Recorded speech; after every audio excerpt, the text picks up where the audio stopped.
Uh,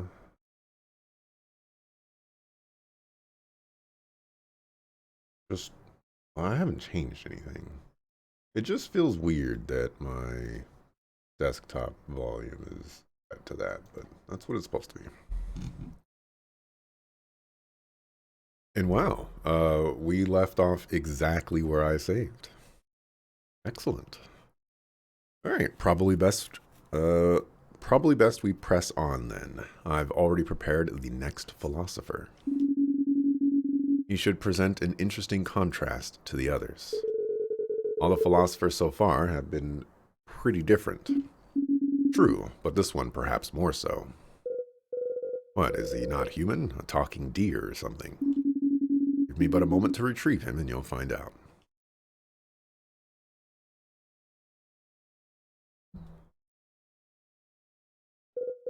Well, that's definitely a human silhouette. Bummer.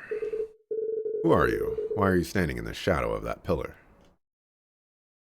For too long have governments been complicit in the exploitation of the working class. The world needs a hero who will speak truth to power, who will put corporate fat cats in their place. Okay, who's the Batman wannabe? I'm no Batman. Batman is a corporate fat cat. I am the fearful whisper in the boardroom, the bane of injustice, the start of the uprising against a corrupt, oppressive system. I am Karl Marx. Oh no, no, no, no. Arbiter, I have to object. Marx is communism, and communism is an economic system. Nonsense. Oh wow, we're nonsensing already. You will not regulate me out of this discussion, Senator. State and economy cannot be considered separately. They are conjoined twins. They come into the world together, fates bound from the start. I see. Born in 19th century Prussia, Marx became stateless and traveled throughout Europe to spread the philosophy he wrote of in Das Kapital and the Communist Manifesto.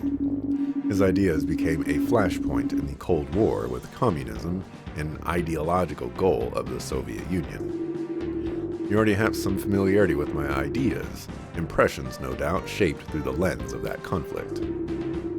I relish this opportunity to make my case anew, to fight for justice once more. This should be interesting. Manifest your manifesto, Marx. When private entities control the means of production, the relationship between employer and employee is fundamentally unworkable. Workers must sell their labor power in order to meet their basic needs, denigrating their humanity. Business owners exploit this dynamic to benefit themselves, accumulating more capital, privilege, and economic power. This accumulated power makes such owners the real ruling class, turning any system into an oligarchy of the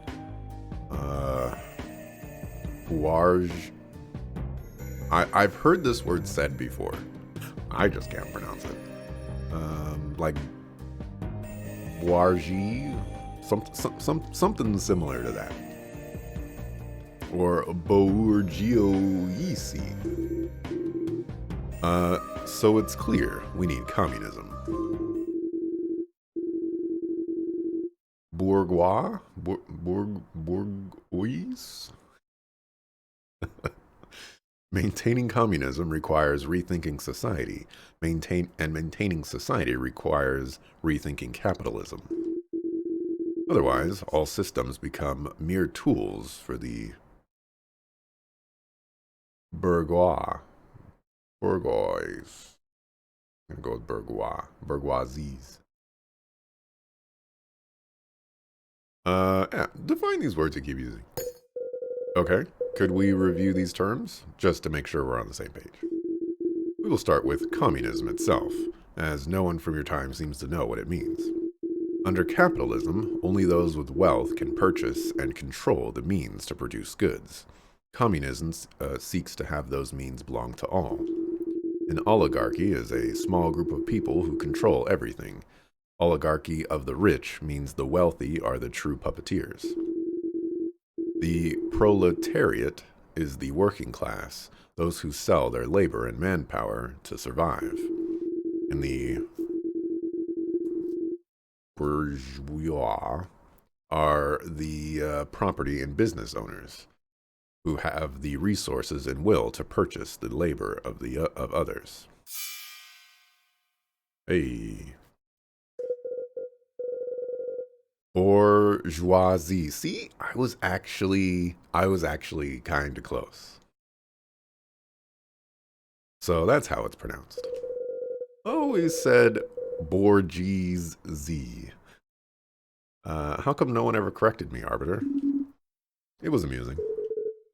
Sounds like a pasta. Bourgeoisie with cheese. I think I'm getting hungry again. Well, however these words are pronounced, my questions will be the same. Very well then, Ariadne. Why don't we begin?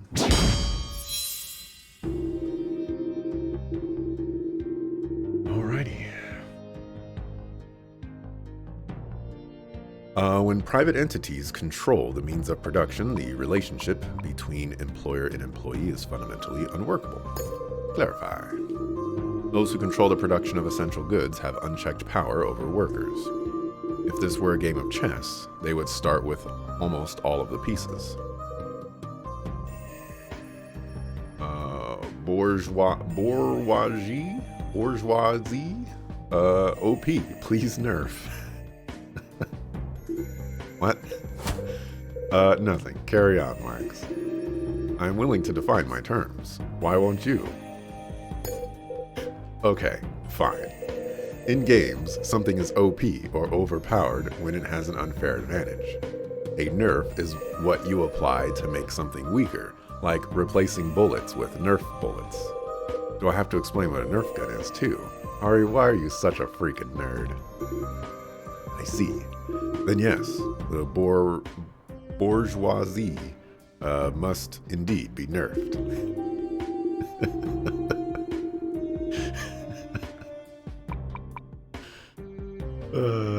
Back it up.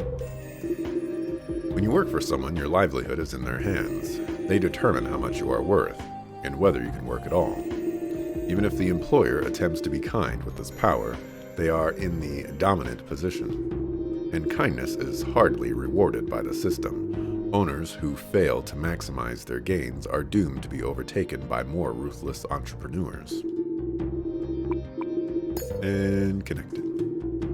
Establishes how capitalism is exploitive from its very founding principles. Right?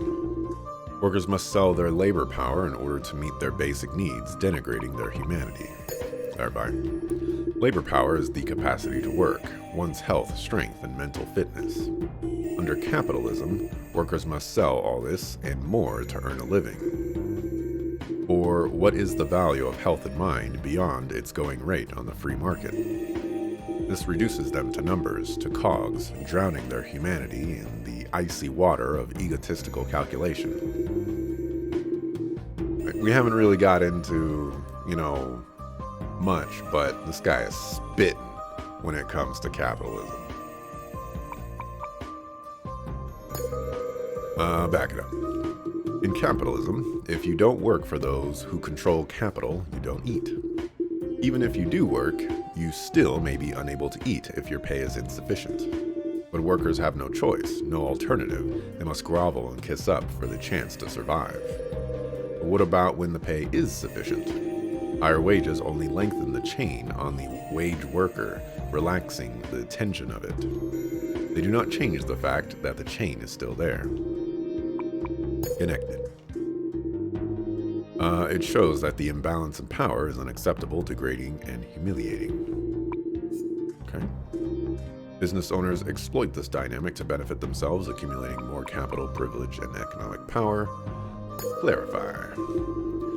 The forces of capitalism become more unbalanced over time, not less.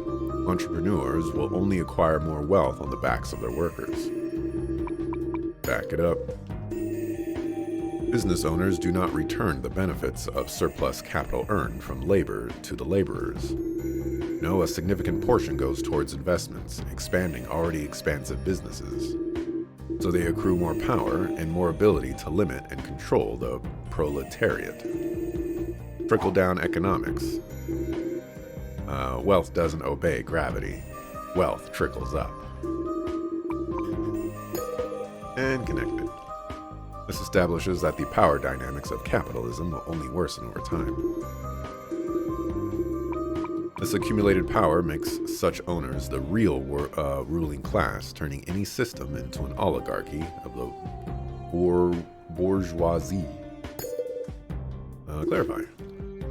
With wealth comes power. Those with enough wealth can twist any system. They can buy off politicians, pressure voters, or self-fund projects. They are the true decision makers. The Illuminati? Back it up. Money is power, representing the sum total of effort, able to buy comfort and influence. Those with an excess of wealth use what they have to sway those around them, which in turn gives them more power. Connect it. Shows how capitalism distorts politics and government. Rather key to my overall argument, I believe. So it's clear, we need communism.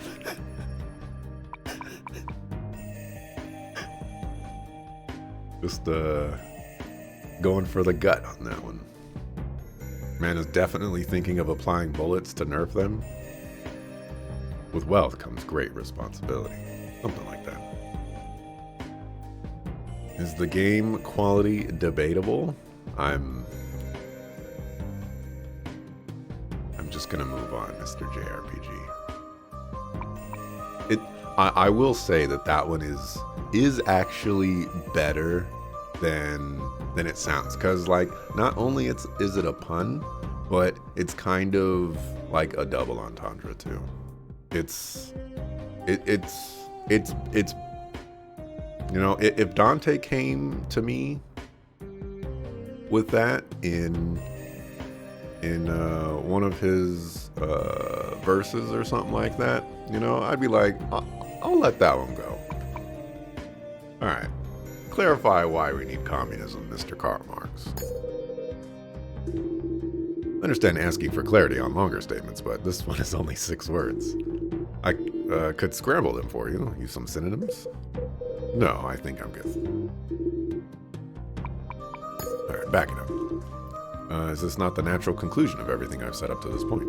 Capitalism is the problem. It follows that communism is the solution. It follows, he says. Connected. Okay, hold on, Marx. How does this connect? You've presented an argument that there are serious flaws in capitalism, but I don't see how that alone leads to we need communism. Can these issues be solved with, I don't know, appropriate regulation? Nonsense. Any attempt within capitalism to control the flaws of capitalism will inevitably be undermined by the bourgeoisie. They use their existing power and influence to undo any limitation on their power. You can only prevent this by putting power entirely in the hands of the workers. And this would solve all the problems of capitalism. Yes, only under communism can everyone's needs be met. Statement's relevance. Under communism, the means of production are publicly owned. Everyone's basic needs would be met as the profits of labor are shared and distributed. Clarify. The systems that allow the business class to generate wealth would instead belong to the people. Instead of wealth becoming concentrated at the top, as in capitalism, prosperity will be equitably spread among all workers, from each according to his abilities to each according to his needs. Back it up. Can there be any doubt that if we prevented the inequities of capitalism, society would be better off? We could guarantee every citizen the resources they need. The workers have nothing to lose but their chains. Communism must be implemented. But how? Excuse me? How would we distribute the resources and wealth as needed? All the goods we produce, they're concentrated in different places, right? One place produces shirts, another chairs, another makes bread, another catches fish. How do you get the fish to the shirt people and the chairs to the bread people? Ah, even if we believed the system is better than capitalism, we need some idea how it would actually be implemented. The world is complex, and trying to reorganize it even more so. Rebelling is easy, governing is hard. Rebelling is most certainly not easy. Attempts to nail down and critique a specific implementation of communism are nothing more than utopian navel-gazing. We must understand the overarching issues in capitalism and how necessary the alternative is. So you're conceding you have no idea how this could actually work? No, I'm saying there are several ideas, thoroughly explored by my colleagues and successors. I shall illustrate one historical approach.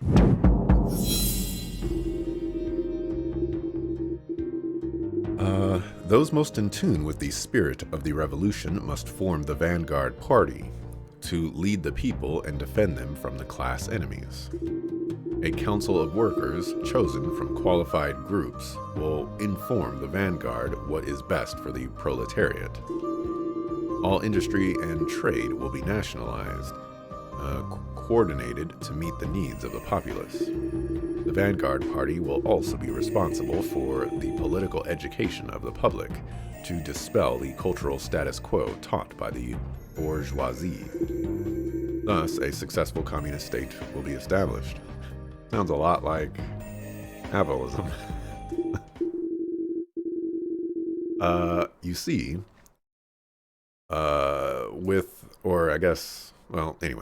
you see, with a centralized government, we can distribute goods and resources to those who need them. This course of action was implemented by Lenin as the foundation of what would become the Soviet Union. Indeed, Lenin believed a clear rule of the proletariat was the only way to protect workers from the emergence of a new bourgeoisie. The vanguard is an essential tool in establishing that rule. Although it wasn't the original phrasing, the dictatorship of the proletariat, thought it best to avoid political trigger words. Marx, you are a walking political trigger word. Trying to hide that you're arguing for a dictatorship isn't a good look. Nonsense. A dictatorship of the proletariat, you petty bourgeoisie, not an individual.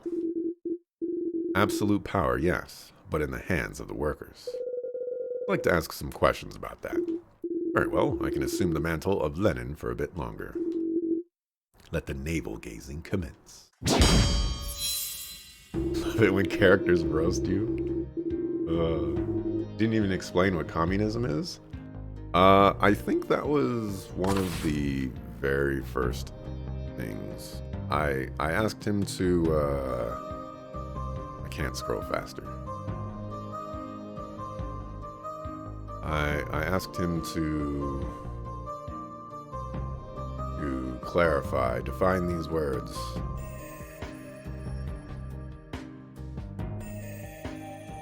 Yeah,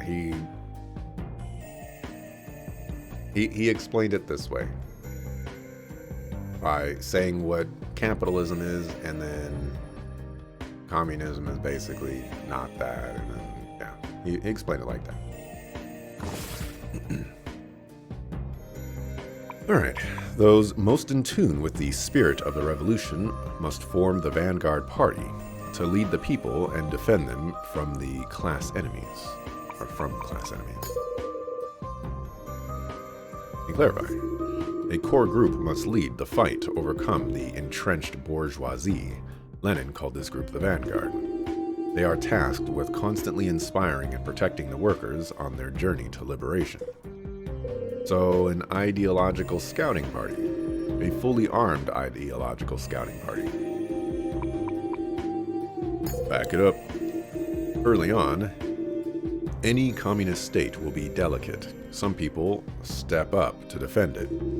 If no one actively protects the gains of workers, a new bourgeoisie will emerge to replace the old. Capitalism is remarkably virulent. Exploitation comes naturally for those immersed in its ways. So the vanguard must counter. Material force can only be overthrown by material force. Connect. This is the seed from which the revolution will grow. The vanguard, the first line of attack, and the first front of defense. A council of workers chosen from qualified groups will help inform the vanguard what is best for the proletariat. Clarify. Once the vanguard has secured a foothold, they must seek guidance. This should come from a council restricted to members of the working class, elected directly from trade unions and factories. Miners, farmers, cobblers, assembly line workers. Race car drivers, social media managers, game designers? Do they sell their labor to make a living? I think. Then yes, they too are members of the proletariat. Input from all these groups will help create strong guidelines to protect the interest of the worker. Wait, if this council exists to create the guidelines, what happens once the guidelines exist? Then they exist, and they must be adhered to, lest class enemies attempt to exploit the discord. Huh.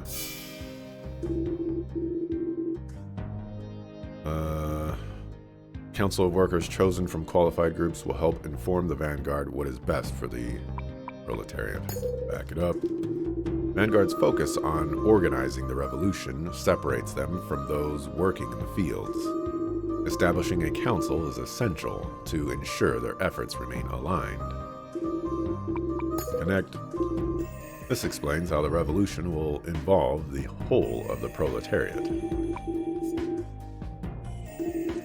This council helps the vanguard reach an initial consensus, but once determined, the vanguard alone is responsible for enforcing the system. Clarify. While the vanguard should seek input from all when making a decision, once the decision is made, it must be adhered to. There is no longer room for questioning. The doctrine is set. Diversity in discussion, unity in action. Back it up. Lenin believed that the avenues created to empower the proletariat would become infected if not carefully controlled.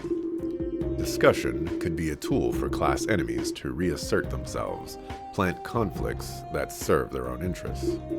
Thus, anyone who publicly challenges the will of the people must be viewed with suspicion.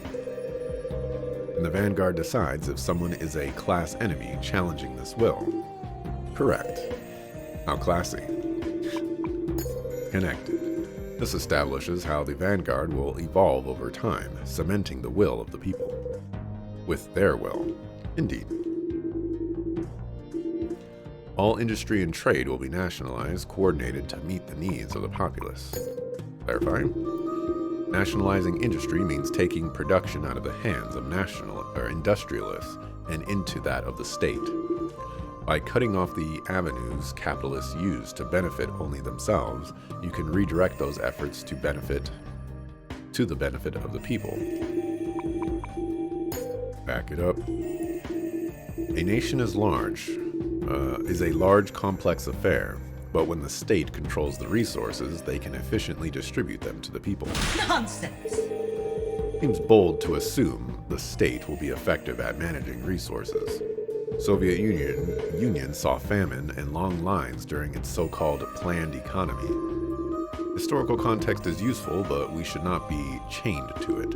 Failures can be learned from. Technology has advanced much beyond Lenin's time.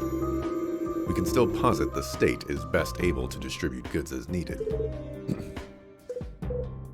Mom? Sorry, Pumpkin. I guess I felt compelled to air some old Cold War beef. Old beef's kinda moldy. Connect. This is the question that prompted you to ask for a system, is it not? Here we establish how we will direct resources for the benefit of the people. Is a race car driver working? Absolutely.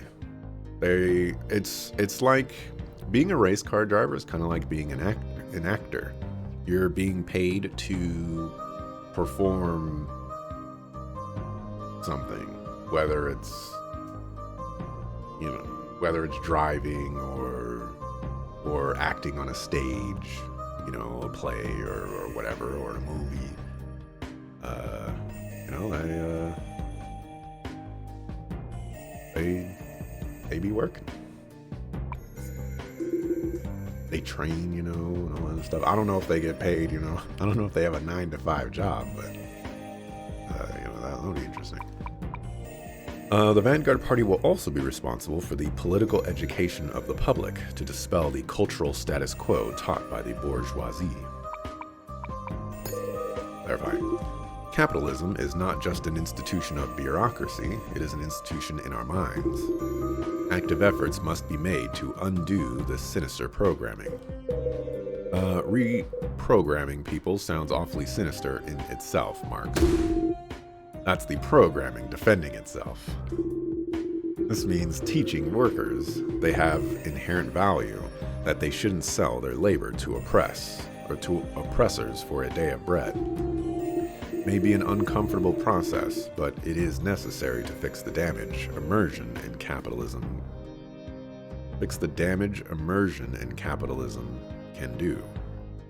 And reads funky. Back it up. The tradition of all dead generations weighs like a nightmare on the brains of the living. When immersed in an ideology, people begin to think of the principles governing the system as just and right. Hierarchies, that are far from natural, of class, race, gender, and more, disguise themselves as such. They must all be dismantled. Labor cannot emancipate itself in the white skin where in the black it is branded. The vanguard must help the people identify these entrenched ideas and undo their effects.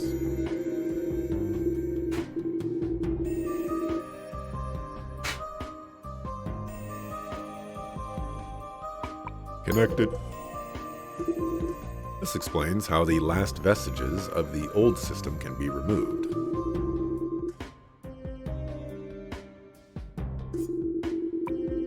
Thus, a successful communist state will be established.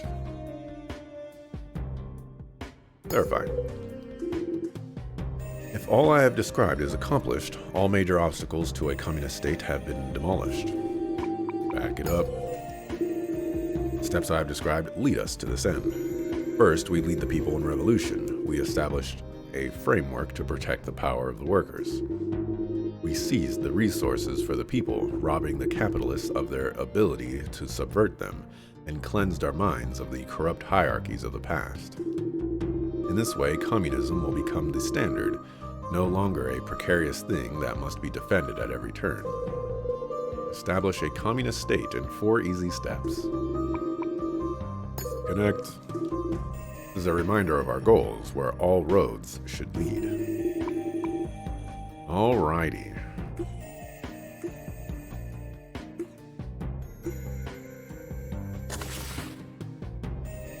So, we have oligarchy of the rich. Marx believes the wealthy are capable of subverting any leading group, becoming the real ruling class. Kind of like that. The only way workers' rights can be guaranteed is by placing control of the system in their hands. Lenin believed a strong political party is required to protect the interest of the proletariat.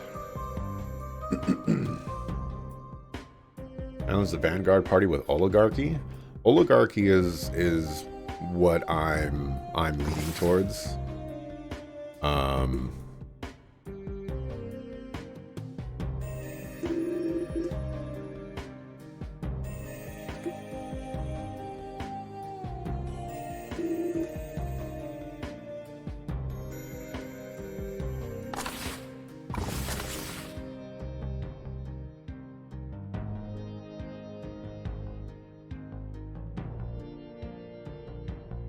And now that I'm rereading Oligarchy, I was thinking the Council of Workers would be where I want to go with this, but rereading Oligarchy, it is definitely referring to the Vanguard. So I am going to rock with that one, because it's subverting any leading group, and if the council is the leading group, Nonsense! then, you know, there you go. Oh. The oligarchy of the rich can subvert any ruling party. What's stopping them from subverting the vanguard? The fact that they no longer exist. I mentioned that all industry will be nationalized by the government. Rich business owners will be removed. Oh, so wait, where will they go? Nice farm in the country. Well, they will work like the rest of us. A farm, huh? Whether the farm is a euphemism will depend on their attitude. Oligarch farm sounds super real and not suspicious at all. I don't think I lost any credibility to that.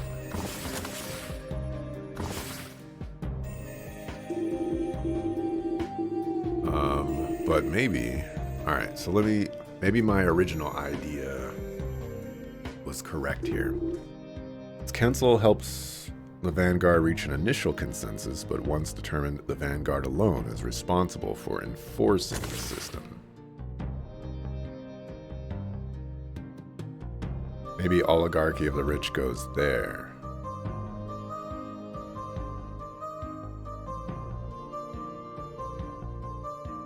Or maybe even empowering the working class, maybe not.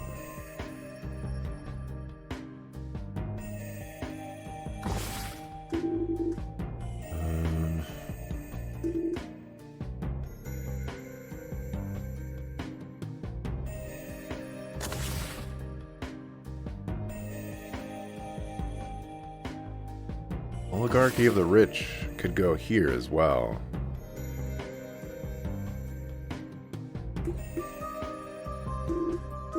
I think I like it here.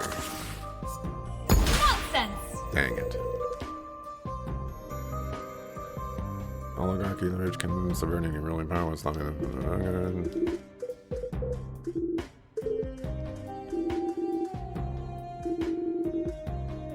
Okay. I guess that's not what we need. Let's consult. Get a tiny little hint. Lenin's step-by-step flow of the revolution is fascinating. With Locke, I discussed how difficult it is for any revolution to result in the desired system. Lenin was trying to solve that problem. The question is, would any of it actually work? Well, given this was proposed by a leader of a fallen empire, history probably illustrates at least one way it could break down. If only I hadn't fallen asleep during Professor Velichansky's lectures.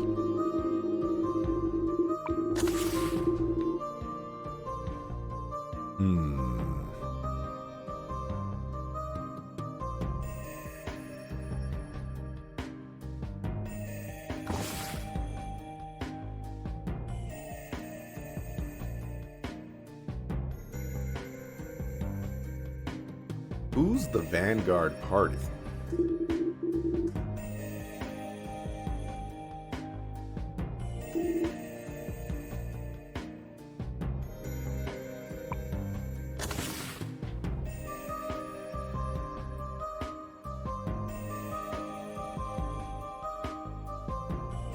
Alright.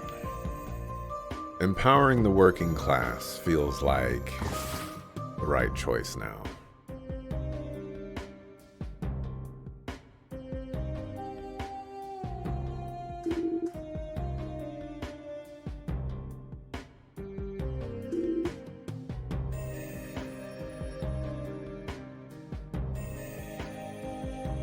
I feel like this one is the key point here, that like this one is the one that I'm latching on to the most. If the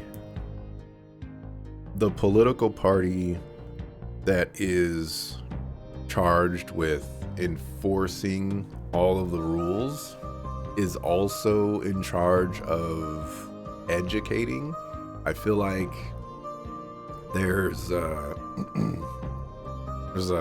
conflict of interest in there.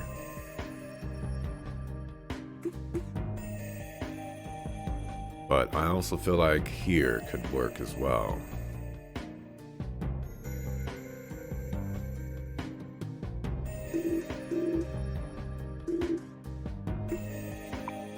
I don't know, we're just gonna have to throw some stuff at the wall for this one. That's not the point we're looking for here. I mean, empowering the working class might work. It says power needs to be in the working class's hands, but it's in the Vanguard's hands.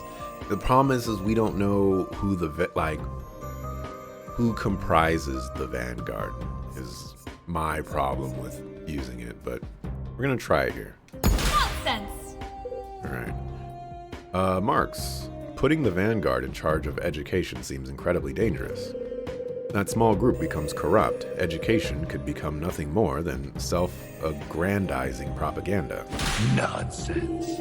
Vanguard may execute the plan, but the proletariat guides their hands. Stated earlier, they get their direction from a council of workers, did I not? Lenin believed as long as the Vanguard respected that council, their education system would promote the value of the proletariat. I feel like I'm onto something here, but this challenge is not quite landing on this statement. Does the Vanguard really always listen to the people? Okay. You stink. I guess we could try the Vanguard.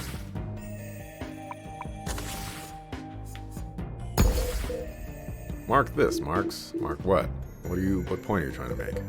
Well, I guess that doesn't connect well as I thought. Oh, no, it does not. Okay. So, I was on the right track.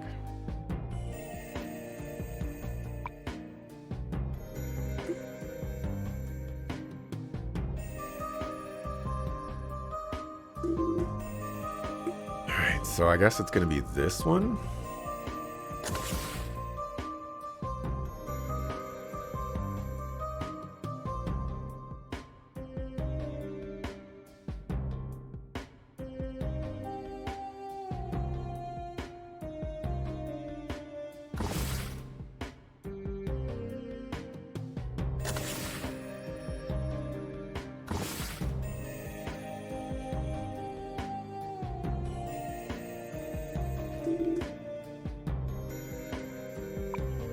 Could be this one too.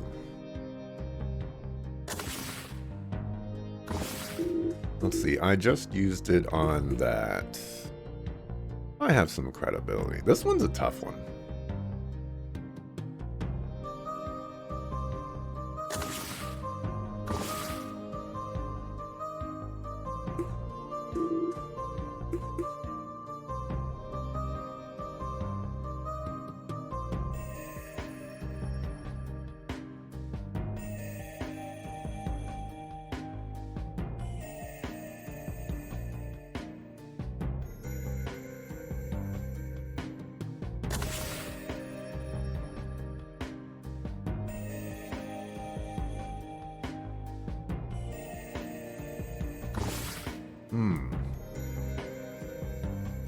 This one, it says they gotta form the Vanguard Party to lead the people and defend them from class enemies.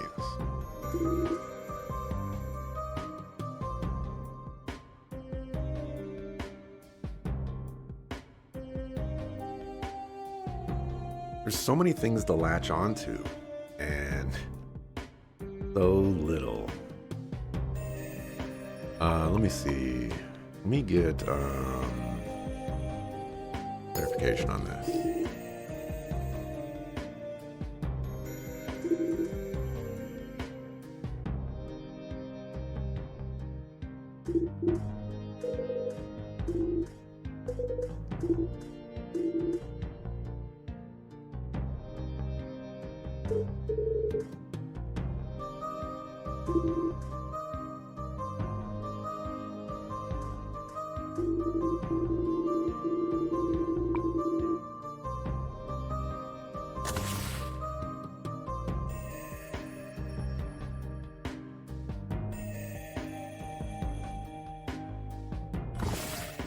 Did I Oligarchy of the Rich this one?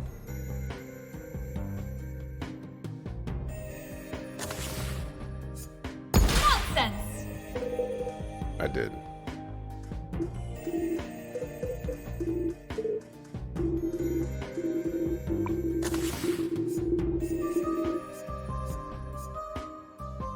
Nonsense! Alright, not that one. Oh. This is why we have this. But Marx, you said the only way to protect the worker is to place control of the system in their hand.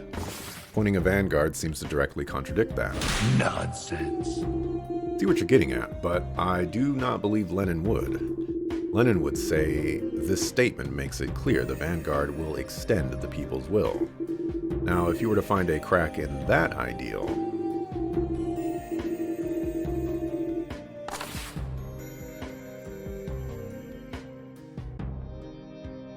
extend the people's will.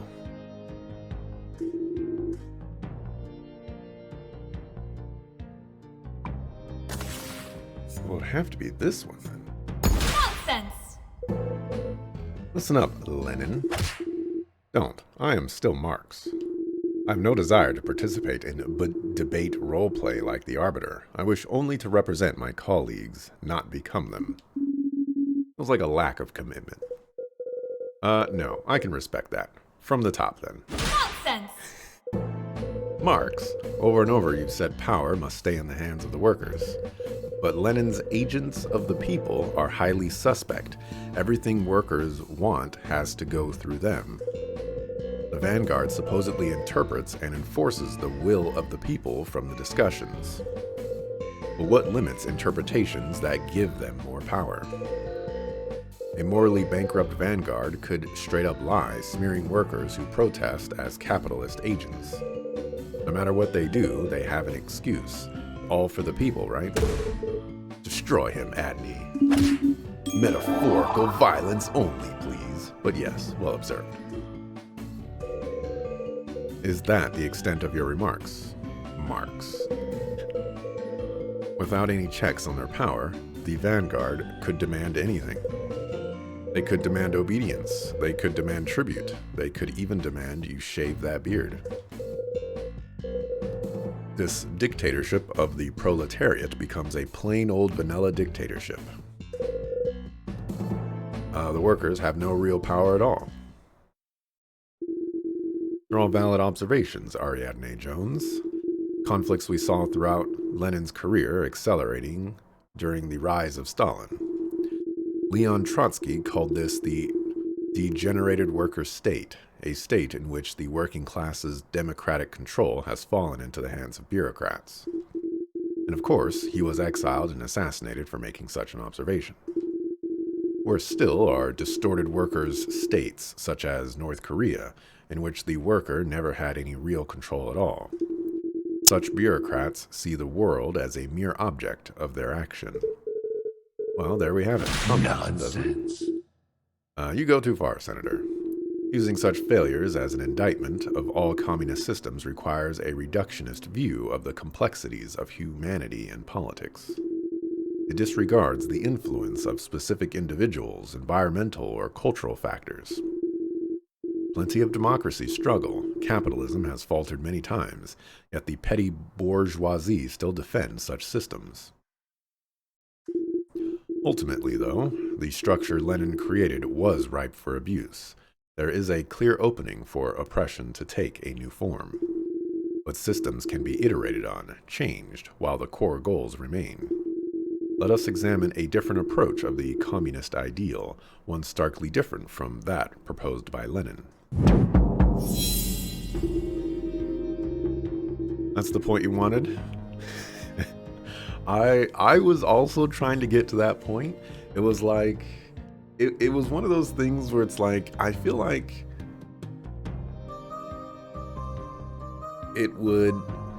sometimes it's tough to be like, this is how I want to counter this, but how do I translate that into the rules and boundaries that the game has given me? Alrighty.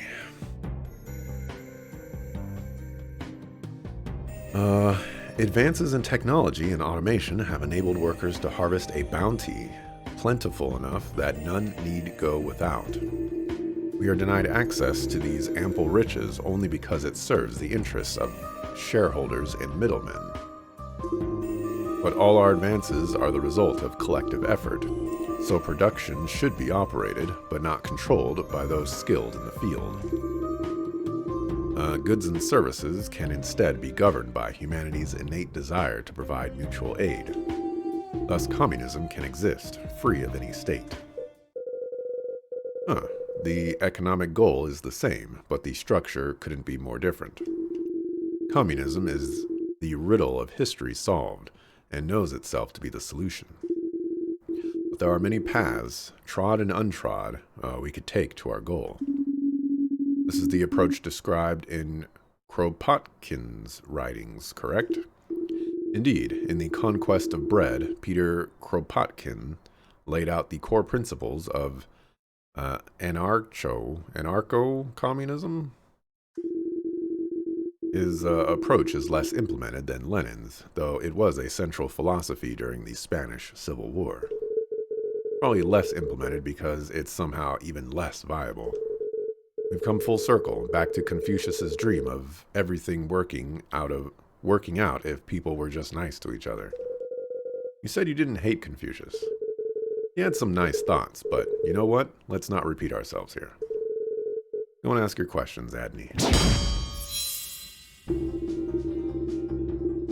Alright, advances in technology and automation have enabled workers to harvest a bounty plentiful enough that none need go without. Clarify.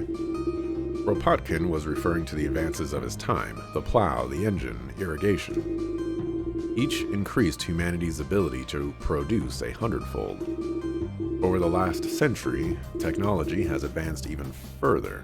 Automation, algorithms, the internet. Our abilities outpace even our own imaginations. We could easily provide for all. Back it up. Consider some basic numbers. We'll begin with food, a necessity for all. In your present day, humankind produces enough to feed 10 billion people, far more than the global population. There's no need for any to go hungry. As for housing, another necessity, most cities have far more empty homes than homeless.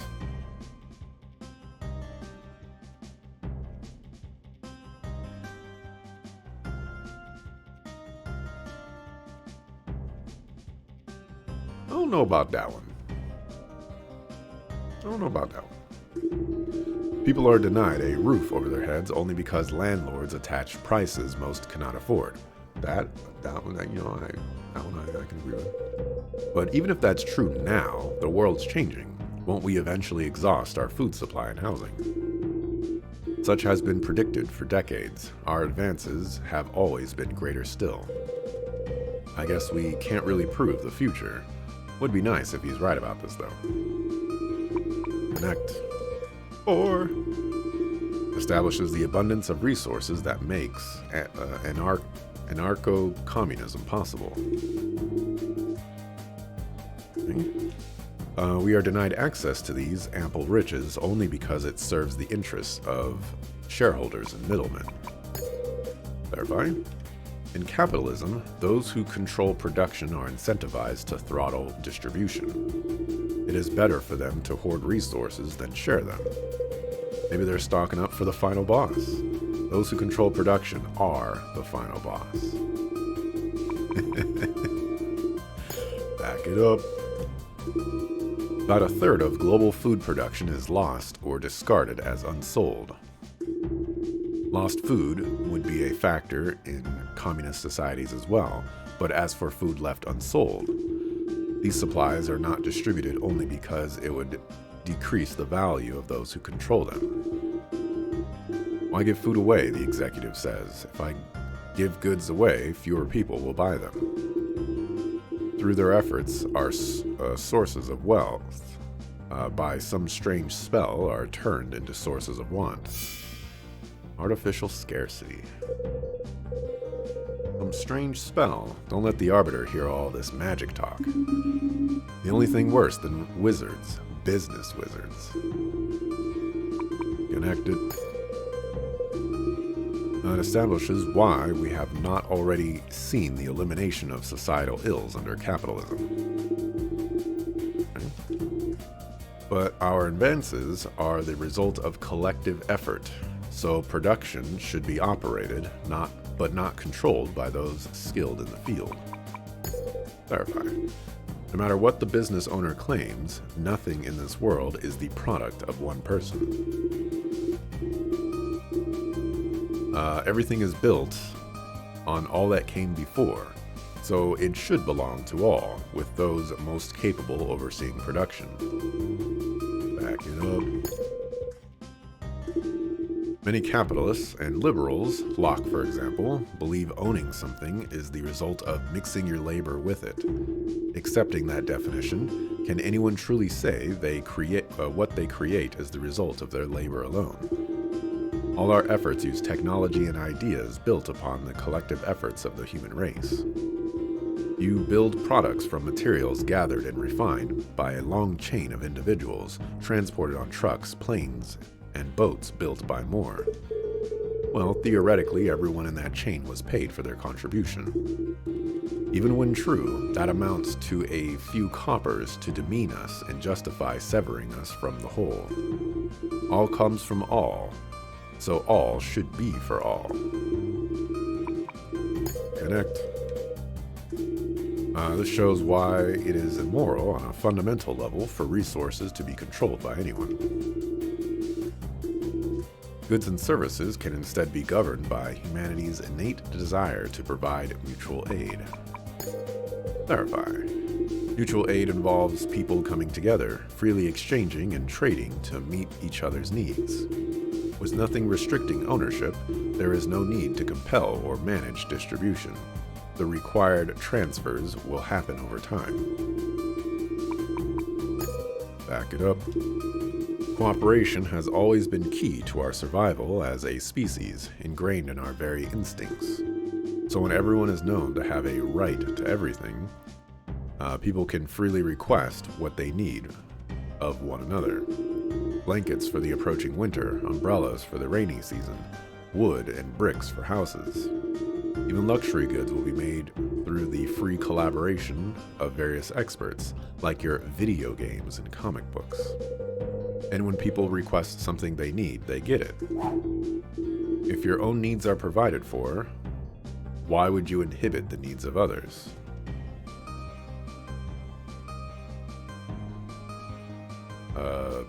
Because you don't like them and you want them to see them suffer? Maybe I just don't like them. Maybe they're a grouch who keeps pointing at me. I see, and you believe that's enough to deny their well-being. If so, my finger of justice will never falter. Hit him with something stronger at me before he pokes someone's eye out. Is there anything here that works?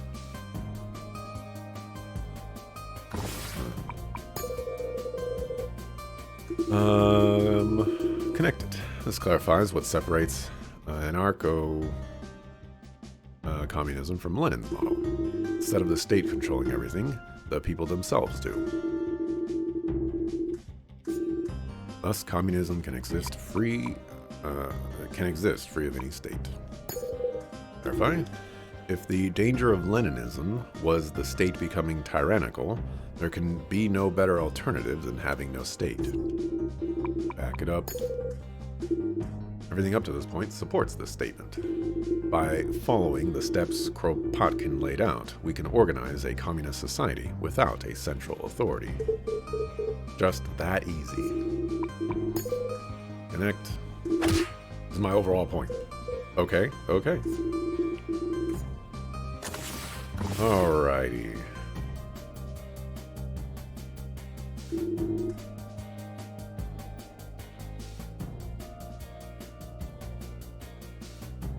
Innate desire to provide mutual aid.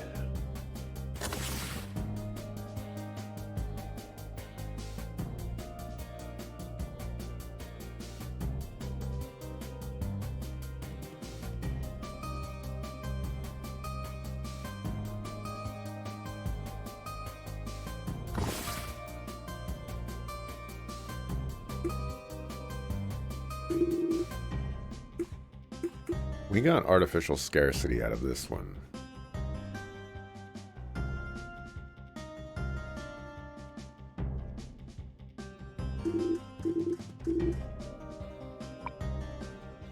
I'll challenge this with artificial scarcity.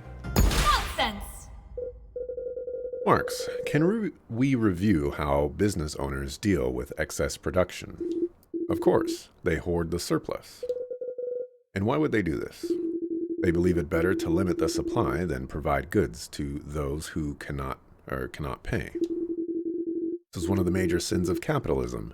Humanity is a means, not an end. Sounds pretty gross. Absolutely not behavior you'd want to emulate.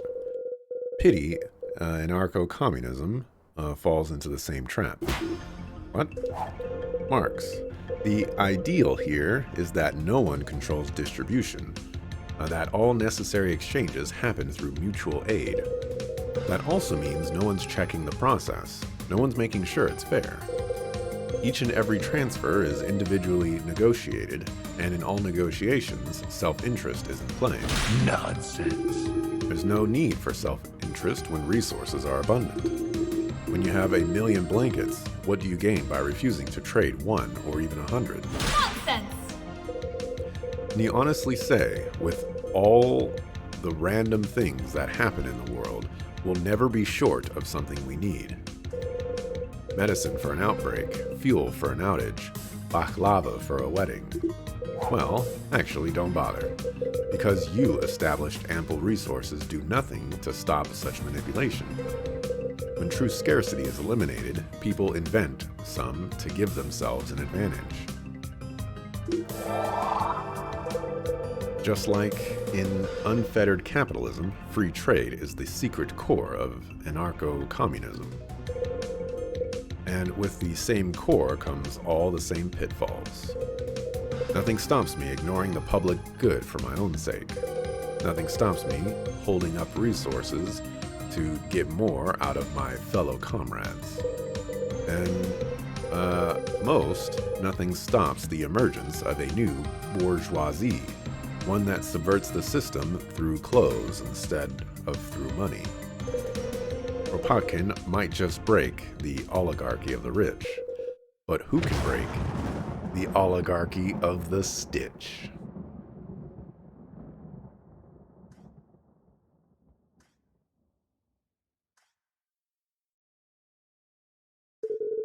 That wordplay was awful. You spent too much time with your father.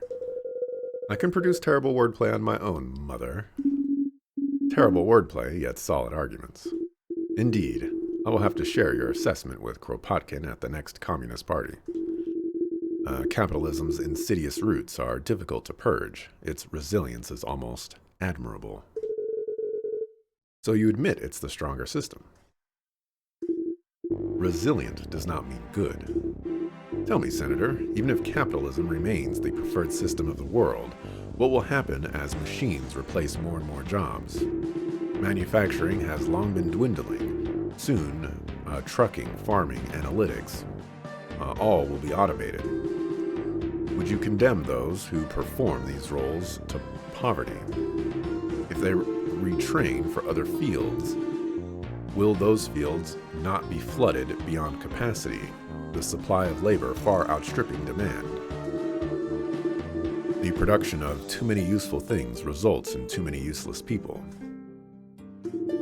The burden passes to you, Ariadne Jones. Whether you want it or not, we must find solutions to the problems I described. We can no longer be so easily stripped of our dignity. Thank you for your time, Marx.